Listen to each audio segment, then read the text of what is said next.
Et oui, c'est le retour du podcast du lundi. J'avais fait une pause parce que peut-être que les gens sont au courant. Bon, il n'y a pas des milliers de gens qui m'écoutent non plus, et puis je pense pas que je manque à grand monde, mais j'étais en vacances dans le sud de la France.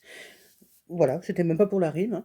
Euh, et depuis que je suis revenue, j'enchaîne pas mal de travail et de projets, donc je vous avoue que là, je n'ai pas de thématique, pardon pour le bruit, je n'ai pas de thématique particulière pour aujourd'hui. Je reviens, ça doit faire un quart d'heure, ouais, 15 minutes que je suis revenue d'une formation que je suis en train de suivre, qui se déroule en plusieurs demi-journées, et ça va aller jusqu'à la fin du mois de juin. Une formation, qui permet de mieux élaborer, établir, pourquoi pas finaliser un projet d'intervenant en paire et danse. J'ai déjà abordé ce sujet à plusieurs reprises et je suis très contente parce que même si cela chamboule absolument toutes mes habitudes, cela reste extrêmement enrichissant de partager nos expériences, de partager, nos vécus, nos savoir-faire, qu'on appelle des savoir-faire expérientiels d'ailleurs. Et nous sommes, je vous donne quelques détails si ça vous intéresse.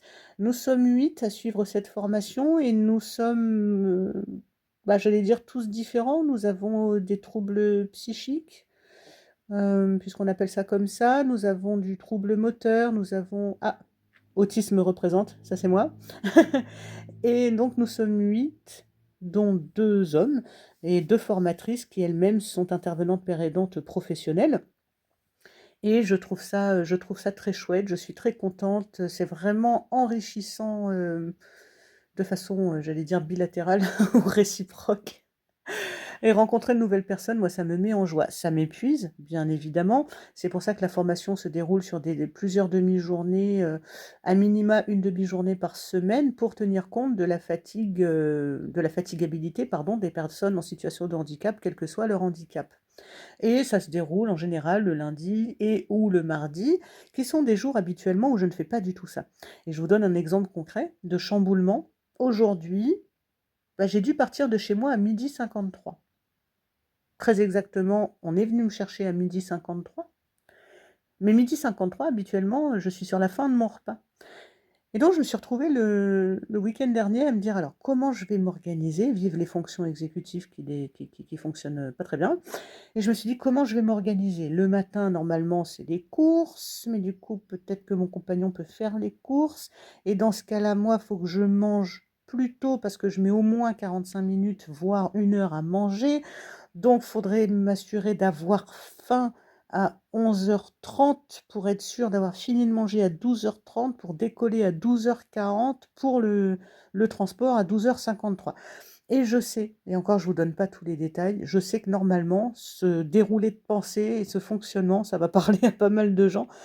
Quand on doit tout réorganiser, que c'est pas le même jour que d'habitude, avec des horaires complètement inhabituels pour aller dans des lieux qu'on connaît pas forcément, avec des gens qu'on connaît très peu, voire pas du tout, ça fait beaucoup de choses et je ne me sens absolument pas coupable, je ne me sens pas honteuse, je ne me sens pas, quoi que ce soit de négatif. Je parle de ça parce que ça arrive régulièrement que j'entende des gens, enfin que je discute en tout cas de ce sujet-là, de personnes qui peuvent avoir des difficultés à assumer des différences de fonctionnement, de fatigabilité, de gestion de l'anxiété également. Et moi, j'essaye de pas oublier, j'y arrive pas toujours, mais j'ai fait en sorte que ce dernier week-end-là, se déroule à mon rythme, sans autre obligation que celle que j'aurais envie de m'imposer. Avec un rythme plus lent que d'habitude, pas au niveau cognitif. Si, quoique, j'ai même travaillé là-dessus pour que même cognitivement parlant, je me calme un peu, pour justement me détendre au maximum en vue de ce début de semaine, qui me chamboule, complètement et qui en même temps est enrichissant. Voilà, donc je tâche de trouver mes équilibres, hein, ça je sais que j'en ai déjà parlé plusieurs fois et je sais que, nous sommes des humains et pas des robots et que parfois on a besoin, ou ça nous fait du bien en tout cas, d'entendre que on a des limites, elles varient parfois même plusieurs fois en une journée et que c'est OK, en fait. C'est OK que un petit grain de sable soit perturbant. C'est OK d'avoir des petits instants de panique ou parfois des grands instants de stress et de panique parce que quelque chose a été chamboulé. C'est OK de mettre parfois 4 jours à essayer d'organiser un seul événement qui vient chambouler tous les autres. C'est OK de plein de choses, en fait. D'autant plus que pour ma part, et je sais que je ne suis absolument pas la seule, j'essaie de ne pas faire, subir ces conséquences, ou les conséquences potentielles en tout cas, à mon entourage. Parce que, parce que je trouve ça pas cool, pour ma part. Et j'essaye de faire en sorte que ça ne déborde pas parce que j'ai pas envie, moi, de faire porter le poids éventuel d'un coup de stress ou d'une désorganisation à d'autres personnes. Qui parfois, dans mon entourage, peuvent être, fragiles à l'instant T, donc j'ai pas envie de leur rajouter quelque chose. Ça me va très bien, hein, c'est un choix que je fais. Moi, je suis contente quand j'entends des personnes me dire, «J'ai une ou plusieurs personnes» entre guillemets dites «référentes» de soutien émotionnel ou autre et je trouve ça très bien aussi si vous avez pu, dénicher une ou plusieurs personnes, auprès desquelles vous savez qu'à n'importe quel moment de la journée, vous pouvez exprimer et lâcher tous vos états. Je parle pas d'état d'âme, mais bien d'état. Moi, je trouve ça super. Pour ma part, c'est vrai que je ne le fais pas parce que je ne pense pas pour l'instant avoir trouvé, sans regret aucun, une ou plusieurs personnes que je puisse appeler n'importe quand ou contacter plutôt n'importe quand en disant: «Voilà, là je panique pour tel truc, je suis complètement perdue, j'arrive plus à m'organiser, faut m'aider». Et c'est pas que j'ai pas envie de demander de l'aide et ça n'est pas que je ne sais pas demander de l'aide, c'est que je ne vois vraiment pas à qui je pourrais demander de l'aide et des résultats, efficaces aussi. Je suis un petit peu complexe ou un petit peu chiante ou peut-être un petit peu des 2. Et tout ça pour dire que j'essaie effectivement de ne pas faire subir trop ça à mon entourage proche qui est, fort heureusement, relativement restreint. Et je suis contente parce que même si je reviens donc de vacances qui ont été, formidables et qui ont chamboulé pas mal de choses, hein, parce que tu as plus de repères spatio-temporels, te réhabituer à une autre personne, forcément, ça change des choses pour tout le monde, hein. Je suis allée voir ma mère, on est tellement heureuses et on s'aime tellement fort et en même temps, ça nous a chamboulées toutes les 2 dans nos habitudes, individuelles et c'est logique et tout le monde a fait preuve d'envie et de capacité d'adaptation à l'autre, quand on estimait que c'était nécessaire et au final, on a passé 15 jours qui étaient super. En tout cas pour ma part, hein, je pense que ma mounette, elle me contredira pas là-dessus.